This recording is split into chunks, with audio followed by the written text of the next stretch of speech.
Madame, Monsieur, bonsoir. Voici les titres que nous allons développer dans ce journal. En Algérie, près de 99% de oui au référendum qui prend les allures d'un véritable plébiscite. Le président Bouteflika s'engage à rétablir la paix civile et à lutter notamment contre la corruption. Après Jacques Chirac, Lionel Jospin au devant des agriculteurs. Il apporte le soutien du gouvernement, l'extrême fermeté pour les défendre lors des négociations internationales. Médecine avec l'apparition d'une liste de 286 médicaments jugés inutiles ou peu efficaces. La question est de savoir s'ils seront encore remboursés dans l'avenir. Et puis les journées du patrimoine, plusieurs millions de Français sont attendus pour cette 16e édition qui ouvre les portes de ces monuments historiques ou des lieux de culture ou de vie sur terre ou sur mer.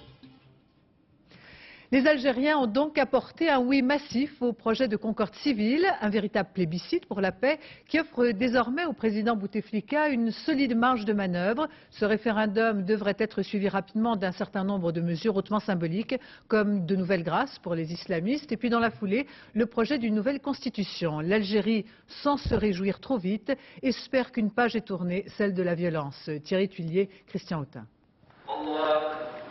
La mosquée Al-Ramma est trop exiguë pour abriter tous les fidèles pour la grande prière du vendredi.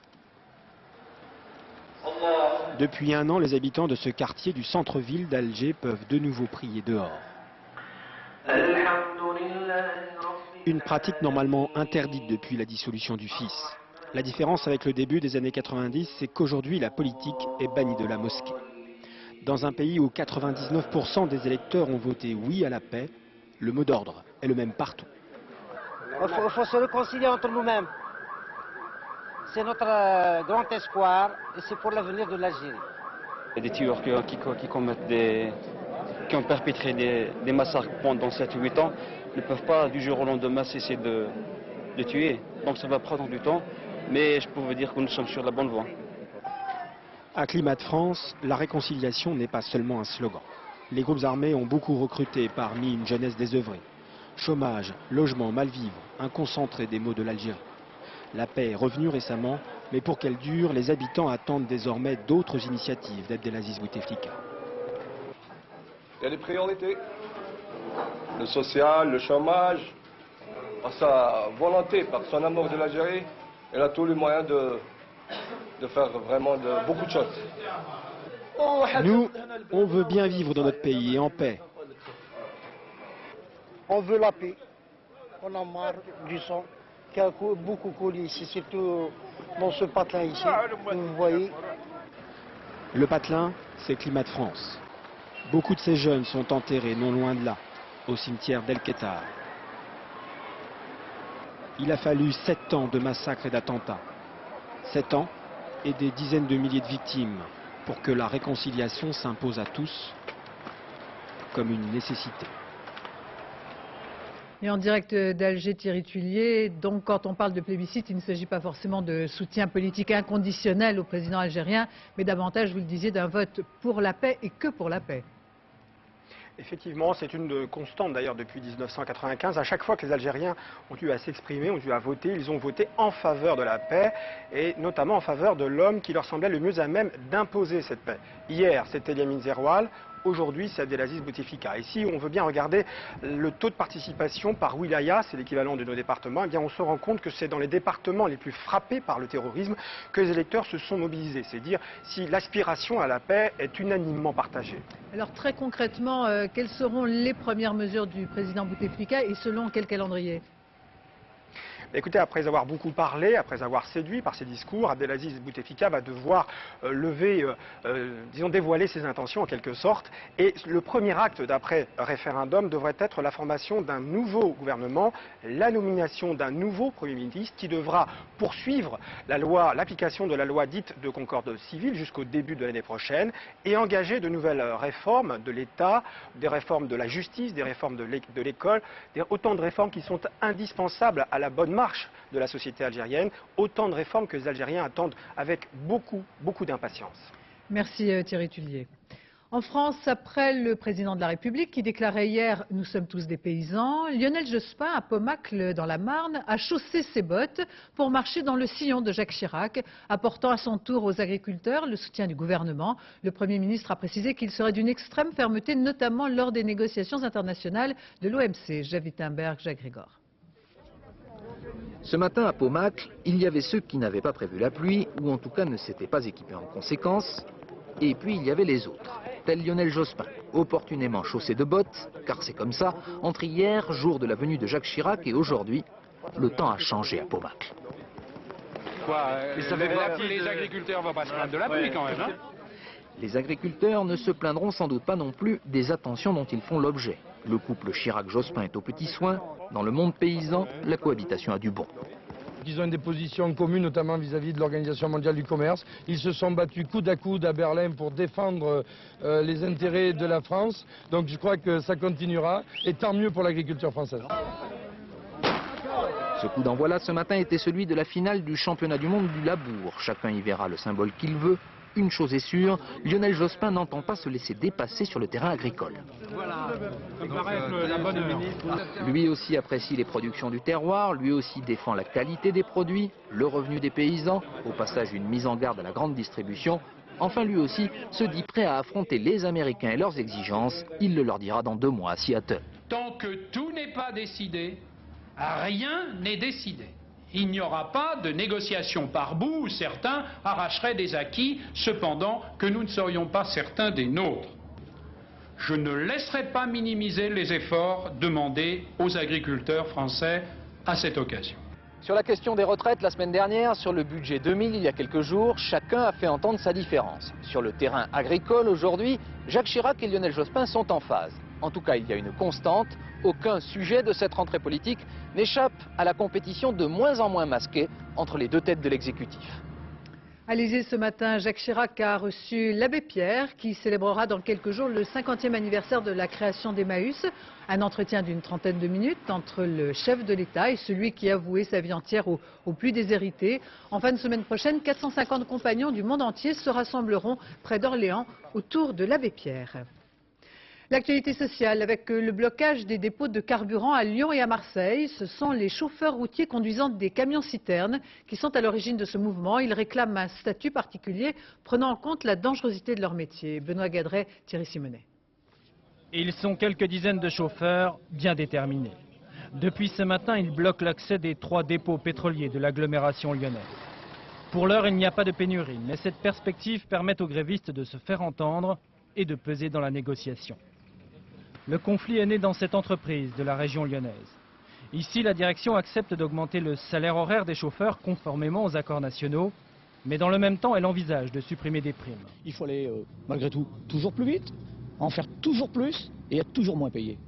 Et arrive un moment, on ne peut plus. Que ce soit dans une société comme dans une autre. Il ne faut pas rêver. La concurrence est là, les prix bas sont là, tout le monde s'aligne sur les prix bas, et la dernière roue du carrosse, c'est le chauffeur. Les pétroliers, c'est ainsi qu'ils se nomment, demandent une augmentation de 1 000 francs par mois. Une revalorisation qui viendrait reconnaître la dangerosité de leur métier. On transporte des matières dangereuses, donc que ce soit chargement, déchargement, on doit faire très attention. On a des normes de sécurité à respecter au niveau chargement et au niveau dépotage. Donc on considère vu qu'on transporte quand même des matières dangereuses, on a un métier bien spécifique, on ne transporte pas du lait, donc on doit être payé en conséquence. Cet après-midi, quelques-uns des chauffeurs ont reçu par huissier une lettre leur annonçant leur licenciement. La direction de l'entreprise, qui refuse toute interview, affirme que cette procédure n'a aucun lien avec la grève. Elle a eu en tout cas pour effet de renforcer les barrages devant les dépôts pétroliers. Une journée d'action mardi prochain chez Michelin à l'appel de plusieurs syndicats. Des débrayages et des rassemblements seront prévus devant le siège à Clermont-Ferrand, mais aussi sur d'autres sites. Et puis depuis hier, une partie du personnel de l'usine Michelin de Roanne est en grève pour protester notamment contre les suppressions d'emplois annoncées. Dans l'épineux dossier de la grande distribution, la concertation et le dialogue peuvent prendre le pas. Ce fut le cas aujourd'hui avec la visite du président de Carrefour et de celui de Danone à Pommacle dans la Marne, où se trouvait dans la matinée le Premier ministre. Les 2 PDG venus signer une charte dans laquelle leur groupe envisage de donner aux agriculteurs une prime à la qualité. Éric Mézy et Delphine Dautry. Il a beau être le 2e plus grand épicier du monde, Daniel Bernard n'est pas venu sans crainte ce matin chez les jeunes agriculteurs. Mais la visite, très bien préparée, s'est déroulée sans problème. Vous en avez combien d'agneaux? Personnellement, moi j'ai 200 brebis et puis 200, donc ça fait grosso modo 400 agneaux que l'on commercialise c'est bien, en ça. grande partie avec vous maintenant. Bon. Il faut dire que Carrefour, le groupe de Daniel Bernard, est avec Danone le partenaire privilégié de cette immense vitrine du monde agricole.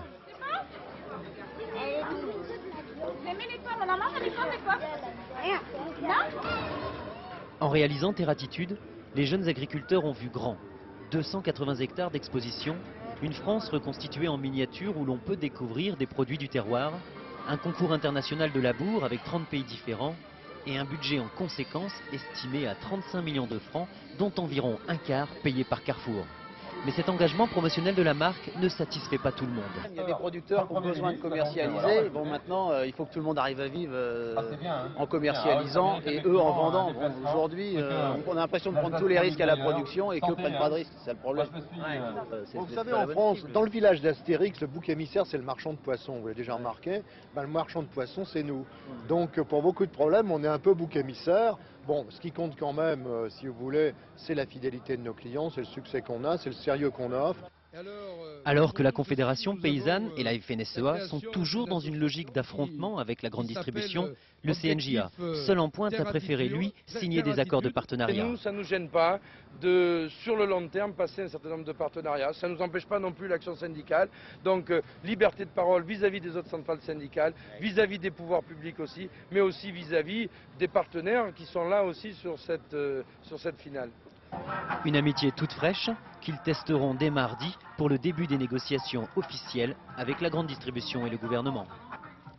Une page médecine avec la publication d'une liste de 286 médicaments considérés comme peu efficaces ou totalement inutiles par la très sérieuse agence de sécurité sanitaire. Ces médicaments sont en vente dans les pharmacies, ils sont prescrits quotidiennement par les praticiens et surtout ils sont remboursés par la sécurité sociale. C'est donc Martine Aubry qui, poursuivant ses objectifs de maîtrise de dépenses de santé, a initié cette mise à plat des produits qui nous soignent. Le détail avec Jean-Daniel Fézaquier. L'industrie pharmaceutique française risque d'avoir besoin de tranquillisants. D'ici la mi-octobre, en effet, les experts de l'Agence de sécurité sanitaire réexaminent le cas de 286 médicaments jugés sans efficacité lors d'une première évaluation. Des produits dont certains sont pourtant remboursés jusqu'à 65%. Le verdict sera sans doute sévère, surtout pour les médicaments censés dilater les artères des membres inférieurs, oxygéner le cerveau des personnes âgées ou pour les vénotoniques prescrits aux personnes souffrant de varices. Les vénotoniques, par exemple, s'ils agissent sur la douleur, n'ont jamais fait la preuve de leur efficacité pour traiter les varices. Pourtant, les Français en consomment 17 fois plus que les autres Européens. Moins remboursés, ces produits seraient sans doute moins prescrits. Mais pour les spécialistes, personne n'aurait à en pâtir. On peut clairement répondre que la non-prescription de ces médicaments n'aurait aucune conséquence en termes de maladies graves. Par maladie grave, j'entends survenue de phlébite des membres inférieurs, survenue de varices des membres inférieurs ou survenue d'ulcères des membres inférieurs. Mis bout à bout, les dépenses liées aux vasodilatateurs et aux vénotoniques atteignent un montant égal à la moitié du déficit de la sécurité sociale pour cette année, pour des produits peu ou pas efficaces. Il existe donc en France des médicaments qui sont prescrits et qui ne servent pas à grand-chose, sinon à rien. Tout d'abord, Jean-Daniel Fézaquier, bonsoir. Pourquoi ces médicaments ont reçu leur autorisation de mise sur le marché? Vous savez, je crois que d'abord, l'autorisation de mise sur le marché concerne des médicaments qui sont très anciens. La plupart de ces produits sont des produits dérivés du marron d'Inde ou de la mamélis. Des produits qui, à une époque, l'administration à l'époque n'était pas très rigoureuse. Et certains de ces produits ont presque 100 ans pour les plus vieux. Et l'administration n'avait pas beaucoup de critères, alors on les a laissés arriver sur le marché. Et puis en ce qui concerne le prix qui fixe, lui, qui conditionne le remboursement, alors là c'est un peu plus complexe, on s'éloigne de plus en plus de la science. Il y avait des considérations qui relevaient parfois de la politique. Il suffisait de mettre une bonne usine dans la bonne circonscription et vous pouviez obtenir un prix de remboursement, enfin un prix de médicament relativement élevé. À chaque fois, c'était plus par relation. C'est une technique internationale. Dans tous les pays du monde, la fixation des prix obéit souvent à du lobbying politique plus qu'à une réalité scientifique. Deuxième question très concrète, on n'est pas loin non plus de la politique, au contraire, on y va totalement. Est-ce que ces médicaments seront encore en vente et surtout à quel taux ils vont être remboursés? Ils n'ont pas de raison de ne plus être en vente. La seule chose, c'est que maintenant, Martine Aubry va avoir avoir à la mi-octobre en main le rapport définitif, ce sera à elle de décider. C'est un problème là peut-être aussi de courage politique. Elle peut décider que c'est 35% de remboursement ou que c'est 0%. Alors évidemment, le tissu industriel français au point de vue médical, au point de vue pharmaceutique est un tissu extrêmement fragile. Beaucoup de petits laboratoires qui vivent souvent d'un produit ancien, donc leur supprimer le remboursement, c'est les condamner. Il y aura sûrement énormément de pression sur les pouvoirs publics et sur le gouvernement avec du chantage à l'emploi et différentes mesures qui font que Martine Aubry n'aura sûrement peut-être pas toute la latitude qu'elle souhaiterait avoir pour maîtriser les dépenses de santé dont vous parliez. Merci Jean-Daniel et vous viendrez nous en reparler. En toute fin de journée, une explosion s'est produite dans le centre de Toulouse. 3 personnes sont blessées, mais peut-être davantage de victimes. Le bilan est provisoire. L'immeuble s'est effondré. On ignore encore ce qui a provoqué cette explosion. En Corse, 10 jours après la visite de Lionel Jospin, qui avait rappelé la détermination de l'État à rétablir l'état de droit en Corse, la réponse aujourd'hui du FLNC, à travers cette conférence de presse clandestine la nuit dernière, des militants cagoulés ont annoncé leur intention de poursuivre des actions violentes. Michel Finet. Ils appellent cela les honneurs militaires. 10 hommes armés rassemblés autour d'une tombe, celle de Joseph Caviglioli. L'homme est mort récemment dans un accident de la route. Il était le beau-frère d'Yvan Colonna, l'assassin présumé du préfet Erignac. Ceux qui lui rendent hommage appartiennent au FLNC, l'une des organisations clandestines de l'île. Lorsqu'il est venu en Corse, le Premier ministre Lionel Jospin avait exigé l'arrêt de la violence avant l'ouverture de discussions. La réponse de ces clandestins est une fin de non-recevoir, tant que l'État français n'a pas donné de garantie suffisante pour un règlement politique au problème corse, dit leur communiqué, nous ne baisserons pas la garde. Ce n'est pas une actualité nationale. Je crois que le Premier ministre a été extrêmement clair. La renonciation à la violence doit permettre qu'on débatte posément et démocratiquement de l'avenir de la Corse, bien entendu, au sein de la République. Un certain nombre de personnes expriment leur soutien fraternel aux assassins du préfet Erignac. Pensez-vous que ce soit une manière de se camper un interlocuteur? C'est terminé, ça. C'est terminé. Le dialogue, s'il a lieu un jour, sera d'autant plus difficile à instaurer que les nationalistes semblent de plus en plus divisés. Cette initiative isolée du FLNC en est le signe. Et puis cet attentat à Ajaccio contre le rectorat de l'Académie de Corse hier soir, d'importants dégâts mais pas de blessés. L'attentat n'a pas été revendiqué. Ça n'est pas la première fois que le rectorat est pris pour cible, les nationalistes reprochant à l'État une politique trop timide de défense de la langue corse. Dans l'enquête sur la disparition du docteur Godard et de sa famille, peut-être un nouvel élément, une brassière de sauvetage appartenant au voilier parti de Saint-Malo il y a 10 jours aurait été retrouvée non loin de La Hague. Cette information est pour l'instant à mettre au conditionnel. L'actualité à l'étranger avec le parachutage de premiers vivres à destination des réfugiés au Timor oriental, alors que le retrait des troupes indonésiennes a commencé d'après le régime de Jakarta. Gérard Grisbeck. Avant les soldats de l'ONU, la nourriture, car maintenant, il faut aller vite. Cela fait plusieurs jours que Timor-Est est coupé du reste du monde. Les premiers avions Hercule C-130 de l'armée australienne sont entrés en action, car plusieurs dizaines de milliers de personnes souffrent de malnutrition et du manque d'eau dans les montagnes où ils ont fui la guerre. Aide humanitaire encore, cette fois à l'aéroport de Dili, la capitale du Timor oriental. Les images de Bokao, la deuxième ville du pays, nous montrent des rues presque désertes. Pendant une semaine, sans témoins, les milices, avec la complicité de l'armée indonésienne, ont semé la terreur, tuant, pillant, expulsant les Timorais vers la partie occidentale de l'île intégrée à l'Indonésie. Selon le porte-parole du HCR, 150 000 personnes, soit le quart de la population, ont fui de l'autre côté de la frontière. Les réfugiés ont été rassemblés à Kupang, mais là aussi, ils ne se sentent pas en sécurité. Puisque des miliciens les ont rejoints, ils fuient également en Timor-Est avant l'arrivée des premiers soldats australiens dimanche ou lundi. Des miliciens qui attendent leur évacuation sous l'œil bienveillant de l'armée indonésienne. Au Proche-Orient, cette rencontre tenue secrète entre Yasser Arafat et le Premier ministre israélien, une rencontre qui s'est déroulée la nuit dernière près de Tel Aviv. Elle avait pour objet de faciliter les négociations sur le statut final des territoires palestiniens et sur la mise en application des accords intermédiaires. Aux États-Unis, l'ouragan Floyd, s'il n'est pas le monstre que craignaient les autorités, néanmoins, ce cyclone a dévasté une partie de la côte Est, provoquant la mort d'une douzaine de personnes et l'évacuation de plus de 2 millions de personnes. Agnès Gardet. Les toits des maisons pour unique refuge. Seuls les hélicoptères ou les embarcations peuvent venir en aide aux habitants de cette ville du New Jersey. Combien sont-ils encore à secourir? Impossible à dire, les autorités sont dépassées. Il n'y a qu'à voir ce stade municipal pour mesurer l'ampleur du phénomène. À quelques mètres de là, un incendie a détruit 2 bâtiments industriels. Cernés par l'eau, il aura fallu presque 10 heures aux pompiers pour en venir à bout. Né dans les îles du Cap-Vert, Floyd a touché terre en Caroline du Nord avant de longer la côte est des États-Unis. Bilan, 12 victimes. À hauteur du New Jersey et de l'État de New York, il s'est transformé hier soir en dépression tropicale. Alors depuis 24 heures, la pluie tombe sans relâche sur Manhattan. Je déteste ce temps. Vraiment, je déteste ce temps. C'est horrible, mais c'est New York. C'est New York. La dépression poursuit sa course vers le nord. Elle touche depuis ce matin le nord-est du Canada. D'ici dimanche, la tempête devrait mourir au-dessus de l'Atlantique.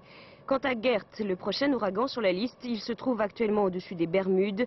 Il ne devrait pas atteindre les côtes américaines. À Saint-Pétersbourg, l'explosion qui s'est produite dans un immeuble n'aurait aucun lien avec les attentats à Moscou, du moins selon la police. L'engin explosif déposé dans ce bâtiment serait probablement lié à un règlement de compte. 5 kilos de TNT qui ont provoqué la mort de 2 personnes et blessé 4 autres. Retour en France avec cette campagne de l'armée de terre qui tente d'encourager des jeunes à choisir comme métier l'incorporation sous les drapeaux. Un clip diffusé il y a une dizaine de jours et puis maintenant le recrutement jusque dans les supermarchés. L'exemple à Drancy, Marc Maisonneuve, Éric Delagneau. Quand le capitaine Georgin promène son char, il est toujours prudent. Il n'a pas l'habitude en ville, encore moins sur un parking de supermarché de la banlieue parisienne. Hiérarchie oblige pour garer l'engin, c'est le travail du maréchal des logis Cardo. Car il ne faut ni écraser les chariots, ni les voitures, avec la MX-10 de 15 tonnes. Et c'est si vite arrivé, surtout quand le conducteur est un peu fatigué par l'autoroute et les encombrements. Vous êtes venu par la route? Oui, par la route. Depuis Provins? Oui. À quelle vitesse vous avez roulé? Vous pouvez raconter le voyage? 80. Le première classe Villette est bref, comme d'habitude. Pourtant, il fait des efforts car il a reçu l'ordre de communiquer. Pour établir la communication, dans l'armée de terre, on s'occupe de tout. Jusqu'à la musique jeune, forcément jeune.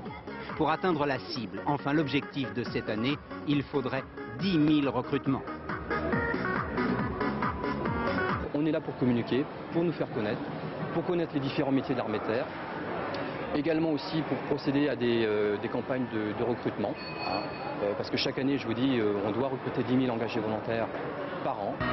6 000 francs de solde mensuel pour un soldat de 18 à 24 ans et de 2 500 à 17 000 francs de prime d'engagement. Cela attire du monde, tout le monde, même les poètes égarés.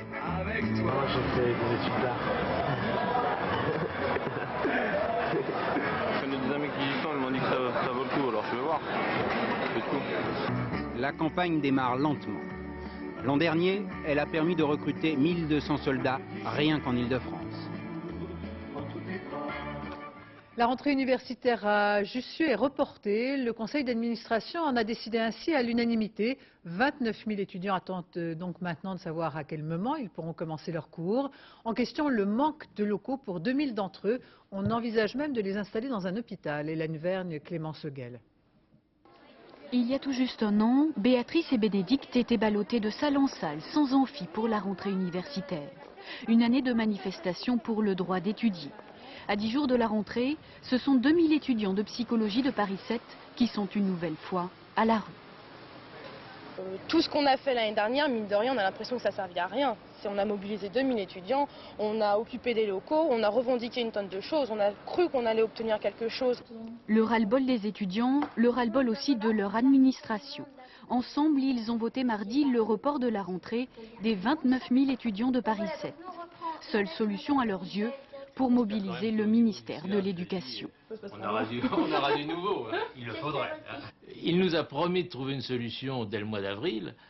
Donc il nous semble que maintenant une solution devrait être trouvée, une solution qui soit effective. Alors il y a une vraie inquiétude, ne pas avoir de solution 15 jours avant la rentrée, c'est pour nous quand même une très grosse difficulté. Les engagements sont donc restés sans réponse. Pourtant, la rentrée était prévisible, mais les préfabriqués censés héberger les étudiants ne sont pas prêts et les solutions proposées sont pour le moins farfelues. Alors on nous a proposé Saint-Maclou, les tapis Saint-Maclou, quai d'Austerlitz. Donc c'est un grand hangar, sans fenêtre, sans luminosité, mais finalement ils se sont aperçus qu'il y avait tellement de travaux que ça ne serait pas possible.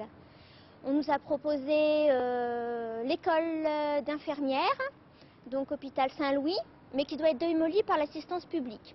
Dernière solution, l'hôpital désaffecté Saint-Lazare. Mais ces locaux nécessitent des travaux et ne seront prêts qu'en janvier 2000. En attendant, au ministère, les discussions se poursuivent. Venons-en maintenant à cette affaire qui agite le milieu de la mode. Inès de la Fressange, l'ancien mannequin vedette, devenue depuis le début des années 90 une styliste de renom. Inès de la Fressange a été tout bonnement virée, comme on dit, pour faute grave. Elle n'est pas la première créatrice à faire l'objet de tels licenciements, n'étant pas propriétaire de sa marque. Sophie Mézel, Yann Jiquel. À Thon-la-Berlu, l'affaire qui couvait depuis 2 mois a fini par filtrer. Inès de la Fressange est remerciée par sa propre maison, officiellement pour faute grave.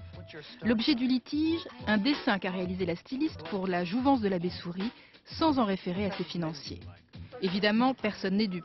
Cette affaire n'est qu'un prétexte pour se débarrasser d'Inès de la Fressange. Et même l'intéressé jointe ce matin au téléphone ne comprend pas. Je pensais qu'on avait des rapports harmonieux, j'en étais même fière. Seulement voilà, les propriétaires des grandes maisons de mode ont une fâcheuse tendance aujourd'hui à croire que les stylistes sont interchangeables. Au moindre problème, ils licencient. La même mésaventure est arrivée à Chantal Thomas il y a 4 ans. Votre nom appartient à un moment à une société parce que vous avez besoin de financiers et que la marque fait partie de l'entreprise. Et si vous êtes minoritaire, automatiquement le nom ne vous appartient plus. Donc, si vraiment vous ne vous entendez pas avec vos associés, il peut vous arriver d'être licencié comme Inès, comme je l'ai été en 95. La société japonaise, à qui appartenait Chantal Thomas, n'a tenu qu'1 an avant de jeter l'éponge. Depuis, la styliste a pu racheter son nom avec l'aide de financiers, américains cette fois, ce qui ne la place pas pour autant à l'abri de nouveaux déboires. Oui, c'est vrai, ça peut arriver à plein de gens. Certaines maisons peuvent survivre pourtant, il est vrai, en l'absence de leur créateur. Depuis le départ volontaire en retraite d'Hubert de Givenchy, la griffe se porte comme un charme. Mieux, Alexander McQueen, qui signe les collections depuis 3 ans, a réussi à rajeunir l'image vieillissante de la maison. Givenchy avait tout de même à son actif une histoire de plus de 40 ans et de sérieux moyens financiers. Mais Inès de la Fressange, sans Inès de la Fressange, risque fort d'être une coquille vide.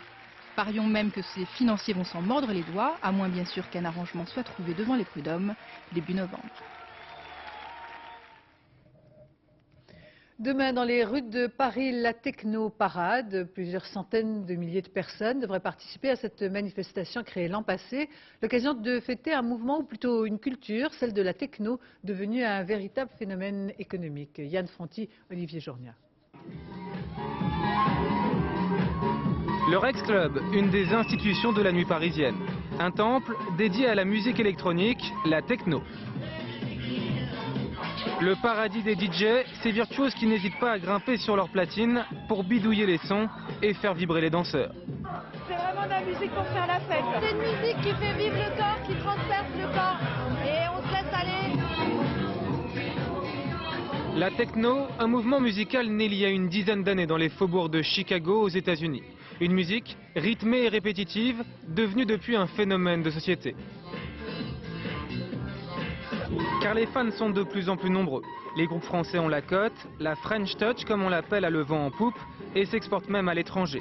Ses ambassadeurs, Daft Punk, plus d'1 million d'albums vendus, Cassius ou encore Kojak ici sur scène.